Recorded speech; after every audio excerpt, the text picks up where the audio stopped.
Good morning on Monday, November 14th. It's time for the 359 podcast, episode 140 with Roger Tang and Joni Solzman. Good morning, everybody. How are we? Tired. Morning. Happy Monday. It's Monday. We got to find you a new catchphrase. Happy Morning. Monday. Happy Monday. Happy Monday's not a catchphrase. I was just trying to be nice. All right. What are we talking about today? We're talking about the new the reviews for the Macbook Pro with the Touch Bar are out this morning. So we've been talking about the sentiment around the interwebs about the MacBook Pro. Our own Dan Ackerman was pretty high on it, pretty enthusiastic, but there were definitely some caveats there. Just looking around the web, I mean, the reviews are kind of positive to lukewarm, so we'll kind of break that down for you.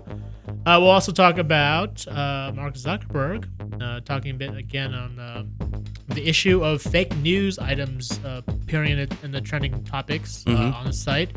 And he was a little dismissive of its impact on the elections last week. And, you can make an argument that some of those fake stories, given the sheer amount of stories that appear on Facebook, even if you've got like 1% that's fake, that's a huge amount of stories. And then lastly, Joan had a very fun interview with one of the stars of the new Harry Potter spin-off movie, prequel movie. Yeah. Dan Fogler, he's the Muggle. He's the one. The Nomad. The Nomad. He's the one non-wizard.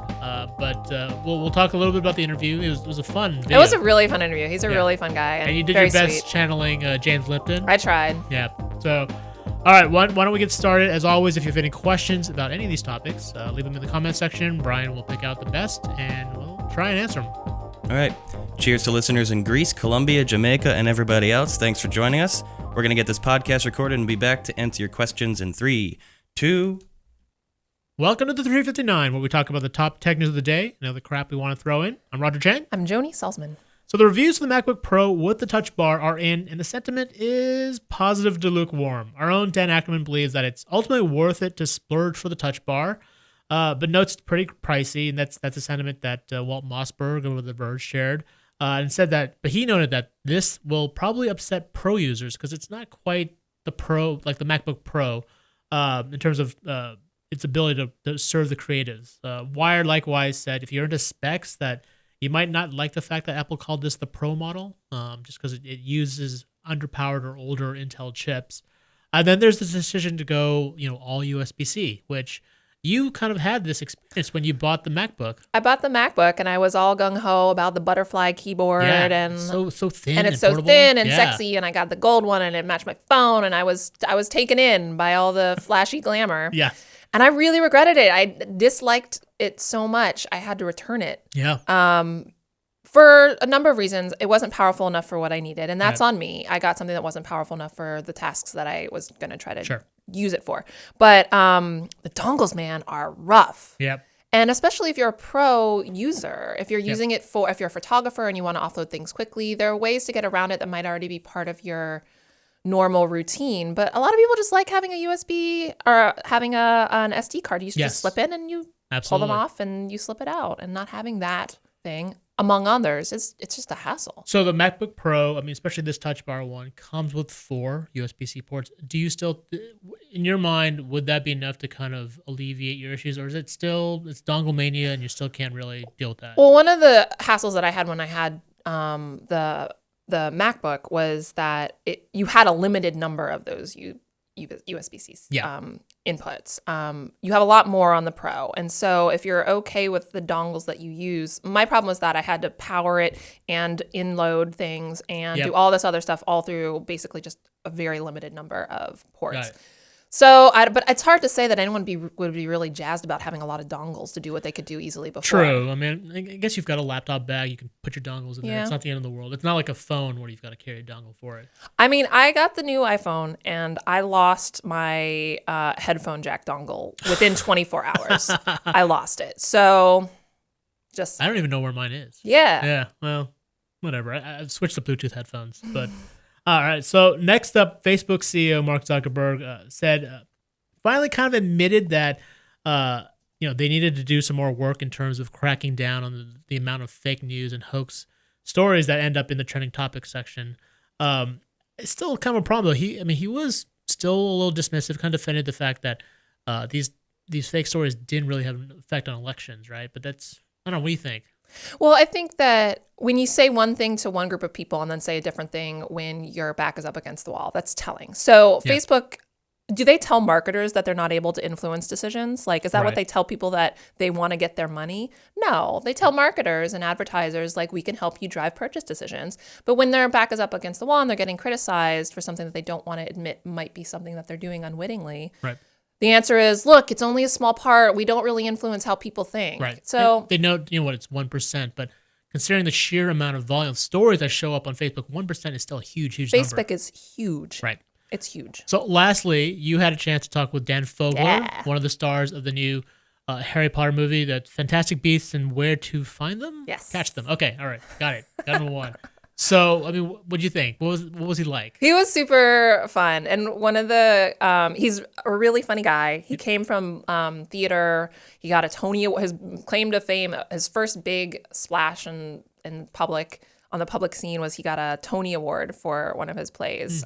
He's super funny, a really great comedian. And one of the fun things about interviewing him at this point, before Fantastic Beasts comes out, was that he was so grateful to be part of this thing that's so much bigger than him. You know, like, I mean, his life's going to change. Right? Yeah. It's a huge franchise. When I was talking to him, it was only supposed to be a trilogy. It was only supposed to be a trilogy of gigantic budget movies, and now they're going to make 5 of them. It's just, he feels really lucky, and that's really sweet to see someone who is very talented and also very genuine about being grateful. Awesome. You should check out the entire video interview and story over at CNET. I'm Roger Chang. I'm Joni Salzman. Thanks for listening. I definitely recommend checking out that interview, since I had the pleasure of being in the room for that and helping shoot that. I didn't get to edit it, but I did watch it this weekend. Did you like it? It was so funny. You did such a spot-on James Lipton impression. Was we had a hard time figuring out if we could get it across that that's what I was doing, like how to get people to understand, because it's a very specific homage. Yes. It was a lot of fun doing I was a bit colored on it. He was in on it, so I mean, he was all into it. I mean, you told me ahead of time, so I kind of knew what I was looking for Right. when I saw it, but it was pretty great. I hope that people like it. I had a lot of fun doing it with him. He's a really funny guy. Are you looking forward to the movie? Yeah, I mean, I read all the Harry Potters. Yeah. I liked all the Harry Potters. Of course I'm going to see this. I just read the screenplay for the last. Harry Potter. I haven't read that yet. It's pretty good, actually. A little surprisingly dark. I mean, Harry Potter got real dark. Yeah, it's supposed to mature with the audience. Yeah, I guess so. It's not dark in the way the end of the last couple of books were dark. It was sort of almost more emotionally dark, which is it was good. It was sort of a good. I should read it. It's definitely a good payoff. Yeah. So we got a couple of good comments in the chat. We have a perspective from Jamaica, so thank you, Michael, for chiming in. All right. It says the exchange rate is just not favorable in their part, so the high prices of these premium laptops is putting them out of reach. Yeah. I mean, I don't know what to say about that. It's not as an economist. I guess I would only say, like, you should start looking at Windows laptops, because there are a lot of more. We had the Surface in ones. here. It was real cool. Well, the Surface is also pretty expensive. I mean, true. But there are folks like Lenovo and Asus and all these other guys. They make decent laptops at a good price. And yeah, like it's getting to the point where these things are a little out of reach. Like for me, and that's silly, isn't that defeats the purpose? The laptop is supposed to be like the everyman computer, am I right? And now they're trying to force that to be the iPad or the tablet or such. Well, that would be true, but we are talking about their high-end laptop. I mean, the Pro is supposed to be the most expensive, the one for professionals. Right. But I mean, with the right saving and financing, I in college figured out how to get myself a MacBook. Right. It was still attainable, and I wanted it for specific production type related things. I think the issue is that it's not just their high end laptop. Like this is like their laptop at this point, right? Yeah, that's true. They're not updating the low end, and that's what kind of irks a lot of people. It's just the fact that there isn't really a good low end option at Apple anymore. Like you kind of have to go to look at Windows if you want an affordable option. So. Bobby says the next MacBook is going to be an empty box. No disk drive, no MagSafe, no USB ports, no SD card, and for professional photographers, no buttons, no screen, $9.99. It's lighter than air because it's just air. This is going to start sending you an Etch-a-Sketch. Not too far off. People would still line up to buy that thing. All right. Our buddy Michael back in the chat, he thinks that the Facebook fake news issue is colossal because Google would definitely get their ass chewed out if they had the same, what's the word I'm looking for? Fallacy. Well, yeah, I mean, it's definitely a different, they're both monolithically large and influential tech companies, right? And so Google has to approach the way it delivers you information in that it, at least on the surface, that it's providing you the most relevant, objective information that it can. There's no value judgments in it, but unlike Facebook is based on only telling you the things that are going to get you to stay engaged. Right. And therein, there's sort of this problem where the things you want to hear are things that maybe aren't true.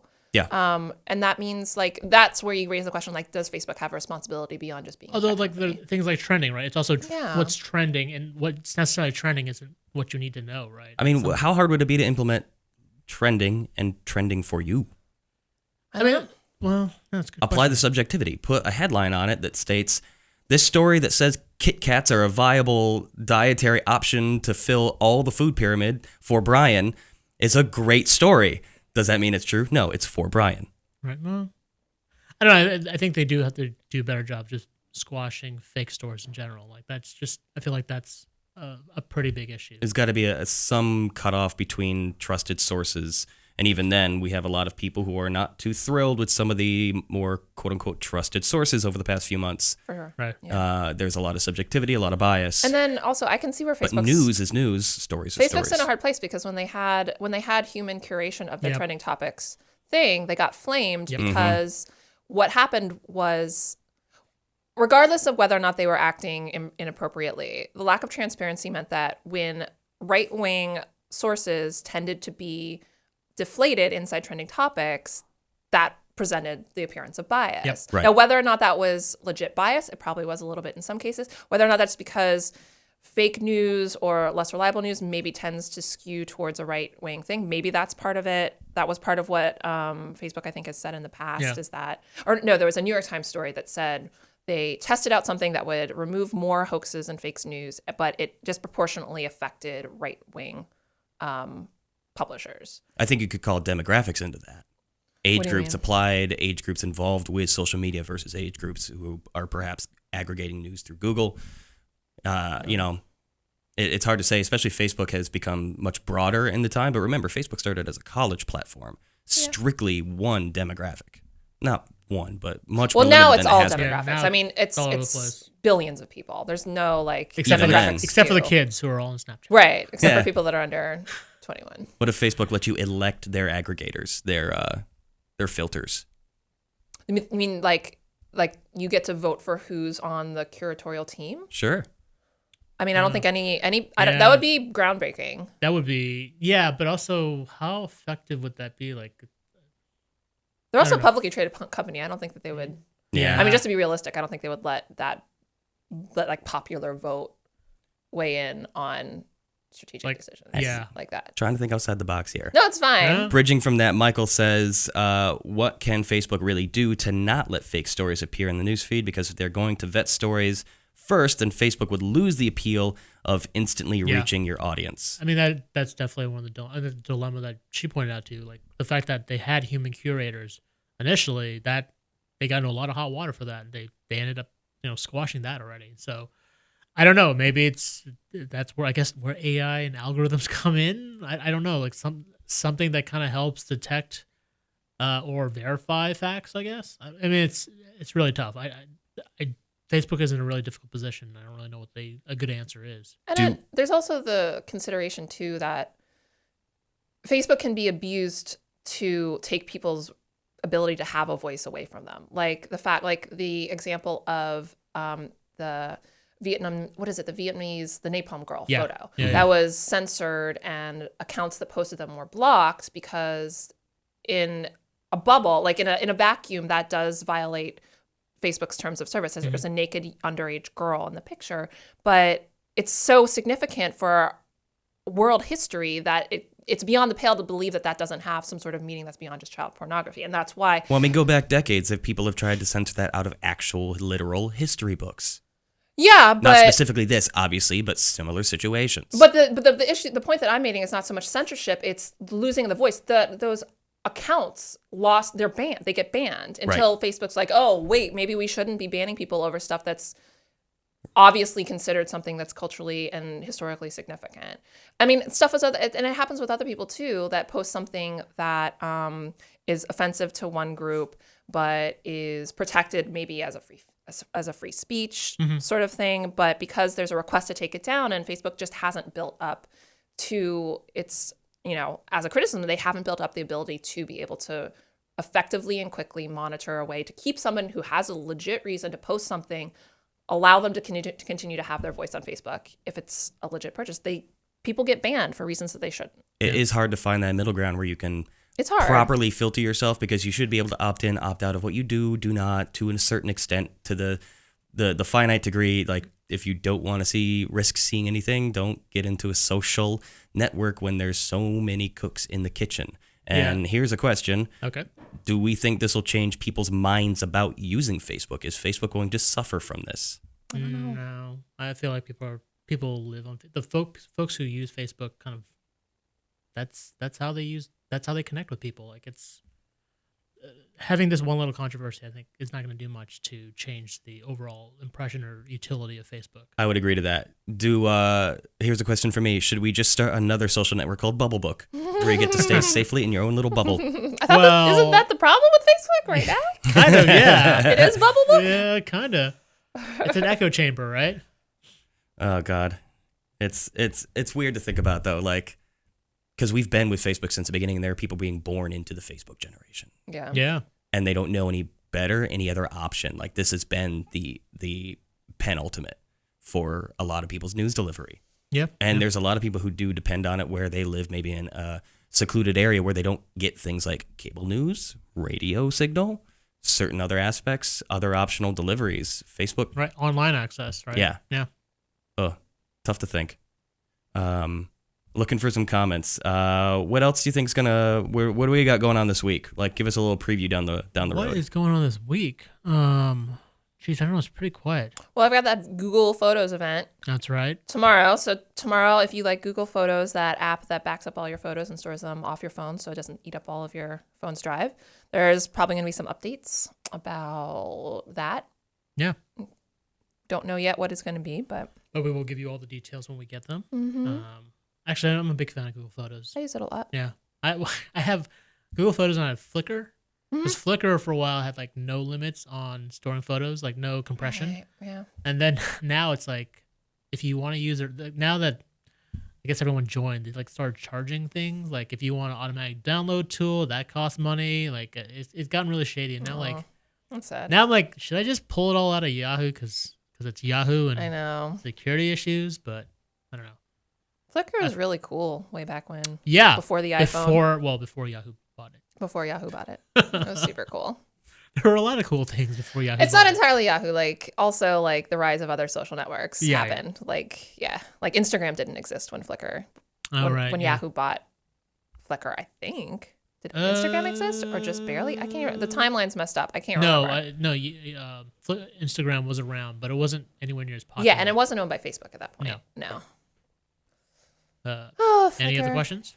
Just a good comment. I think that's why Google Plus was pivotal for situations like this. Being that it has... Sorry, Google Plus pivotal are like two words. I mean, it is kind of a oxymoron to a sense, but Michael's been listing off some facts, and I can revisit these later, about how Google Plus itself has a more structured algorithm and how it's been... Oh, in terms of like filtering and surfacing different items? Whereas Facebook is really the only major social network in a situation like this. He used the word tyrannical. Oh, wow. That's pretty harsh. It's a bold statement. I mean, it's based on the background, right? Like Google Plus, it's using sort of the same kind of theoretically objective search algorithms as Google does, right? Sure, so right. It comes from a different place. Absolutely. So, I don't know.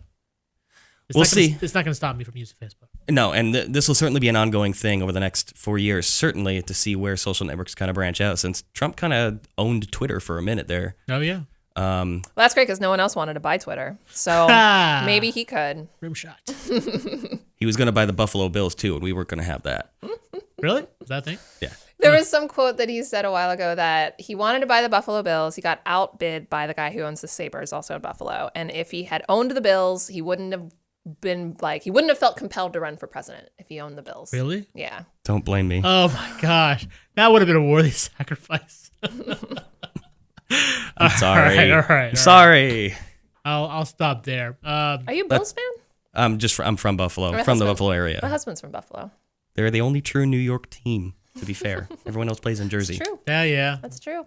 Yeah, all right. And if you're a Bills fan, you are a Bills fan for life because you deal with a lot of depression. Why would you not? You don't become a Bills fan now. You had to be born that way. Yeah, jumping on that bandwagon. All right. Well, any other questions? Let's wrap it up. Thanks, everybody. Good place to wrap it up. If you liked anything you saw or heard here, check us out on CNET. Our podcast is also available on iTunes, TuneIn, Stitcher, SoundCloud, FeedBurner, and Google Play Music. Woo! See y'all tomorrow.